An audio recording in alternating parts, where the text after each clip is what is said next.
Hello, welcome to Comfy Cozy Up. So today I'm going to be talking about my April wrap up. And for the month of April, I read 8 books, and I'm happy with that number because I haven't read that many books in a while.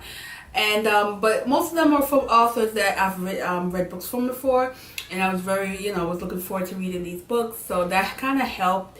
And I read a lot on my Kindle, and I find that when I take my Kindle anywhere, I read more than when I. A lot of times I don't read the books, especially if the books are so big. No. So anyway, I'm going to start off by talking about some of the books I read that I've talked about. Either I've had a blog post about it or I've actually had a video about it. This way the video won't be too long. So anyway, the first one is Bad Men and Wicked Women by Eric Jerome Dickey. And I did a video on this, so I'm not going to talk much about it. I'm going to link the video in the description bar. But this book was a mess and interesting and entertaining, because the mess was a laughable mess. So go watch my video, my review, and you'll see why.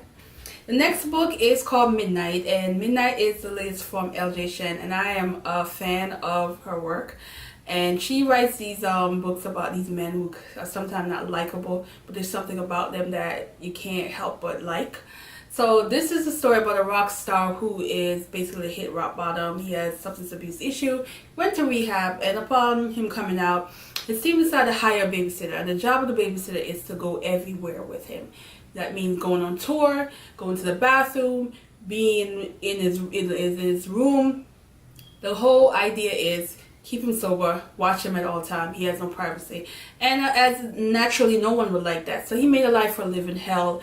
But she became a bit of a muse, and something about her intrigued him. Although she wasn't the kind of woman he would typically go for, but something about her is intriguing. And he started writing again and producing these things that these songs that remind everyone of why he became famous in the first place, why people love his music. And I love the story, but there's also some secrets that are revealed, things that's happening that makes you constantly like reading, and you get to know why he's the way he is. And also the author did a responsible thing in talking about substance abuse and talk about it in ways that I think made the story even more special and better than just saying a rock star having a being a substance abuser, which is a common thing. But anyway, loved it. The next book, of course, is from Zyla Turner. And Zyla Turner took forever to release this book, but as soon as I got it, I decided I'm going to read it, and I read it literally in a day. And this is a book that is also, it's a third in the Line of Duty series. It's called 1024, and it deals with police officer. And in this case, it's a police officer that basically was undercover, saw a woman, and felt like he wanted to help her. She was homeless, she was not trashed, and he took her to a shelter, and it became that small gesture, that small thing he did that changed her life forever.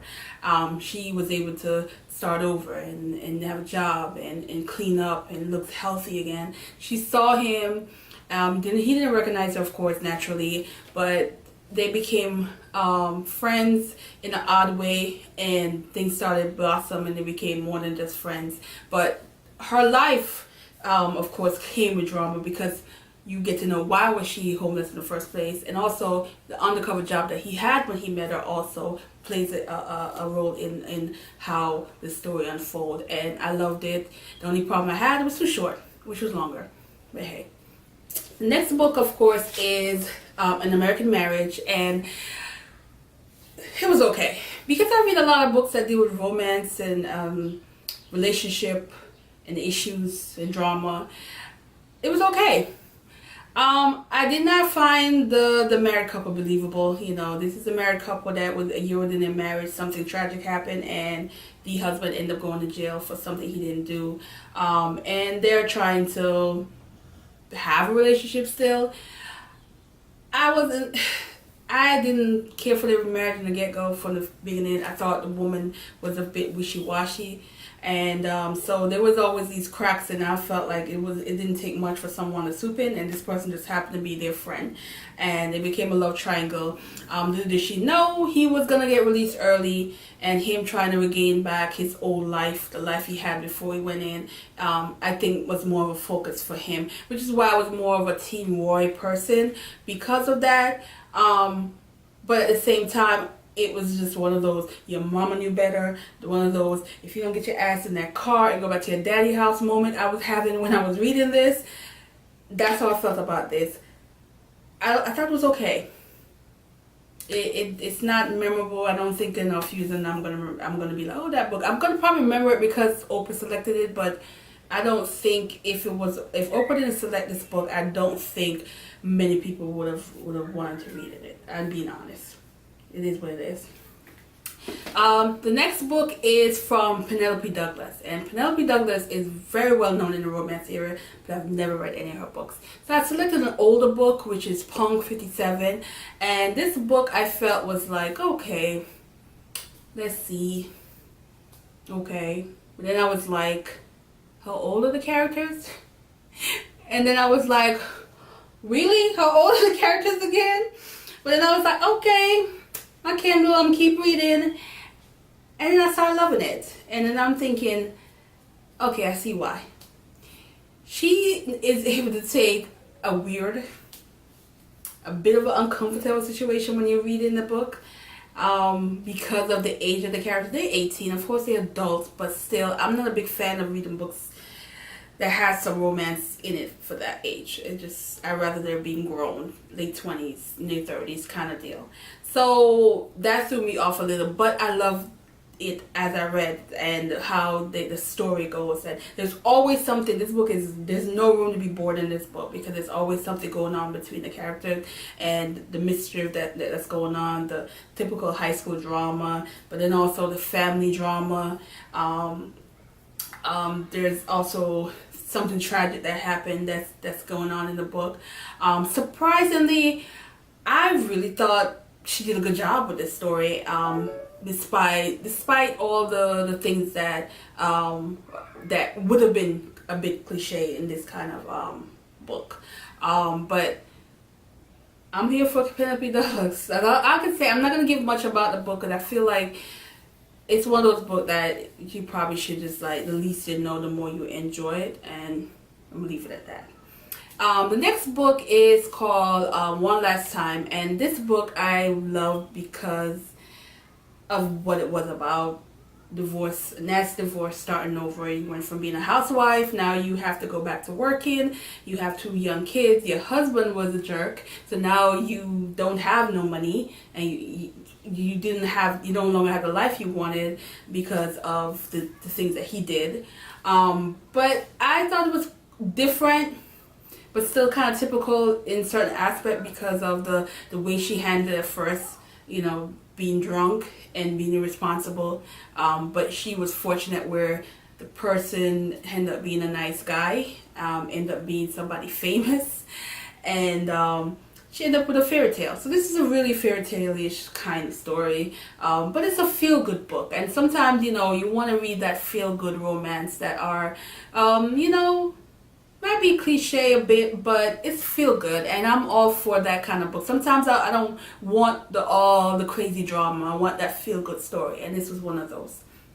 The next book is also starting over. This is a different situation. This is probably my favorite book. But I would say close to my favorite book of the month in terms of the storyline.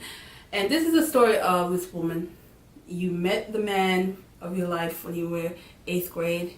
He was your friend. He was your best friend. You went on to college. You fell in love. You built this life together. Now you have a nice suburban home, a son, a good job. Everything is perfect. And then something tragic happened. He dies.